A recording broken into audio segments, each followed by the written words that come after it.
আজকের দিনটা আমার জন্য অনেক আনন্দের। আজকের দিনটায় আমি আমার চ্যানেলটা নিয়ে আপনাদের সামনে চলে এসেছিলাম। এই দিনটাকে আমি ছোট পরিসরে প্রত্যেকটা বছর পালন করে থাকি। প্রত্যেকটা বছর এই দিনটা আপনাদের সাথে স্পেশালভাবে শেয়ার করতে আমার অনেক বেশি ভালো লাগে। যেহেতু আজকে আমার চ্যানেলের জন্মদিন, এর জন্য চ্যানেলের জন্মদিন উপলক্ষে একটি কেক আপনাদের সাথে শেয়ার করে নিচ্ছি। এই কেকটাও কিন্তু নিরামিষ কেক। যেহেতু আমি নিরামিষ কেকের অর্ডার রাখি, এর জন্য নিরামিষ কেক দিয়ে জন্মদিনটা আপনাদের সাথে শেয়ার করলাম।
চ্যানেলের জন্মদিন উপলক্ষে করে নেওয়া কেকটা ডেকোরেশন কিন্তু আমি আপনাদের সাথে শেয়ার করলাম। সম্পূর্ণ কেক কিভাবে ডেকোরেশন করেছি আমার সাথে থেকে দেখে নিন।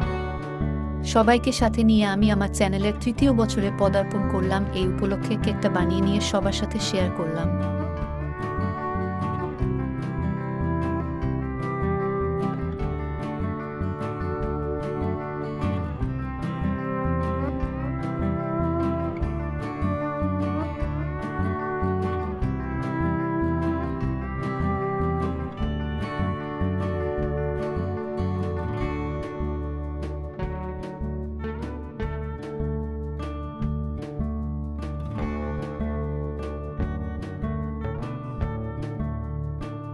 শুরু থেকে শুরু করে যারা এখন পর্যন্ত আমার চ্যানেলে আছেন বা এরপরে আসবেন, সবার প্রতি অনেক অনেক ভালোবাসা। সবাই অনেক অনেক ভালো থাকবেন আর আমার জন্য আশীর্বাদ করবেন যাতে সুস্থ থেকে আপনাদের সাথে নিয়ে এগিয়ে যেতে পারি।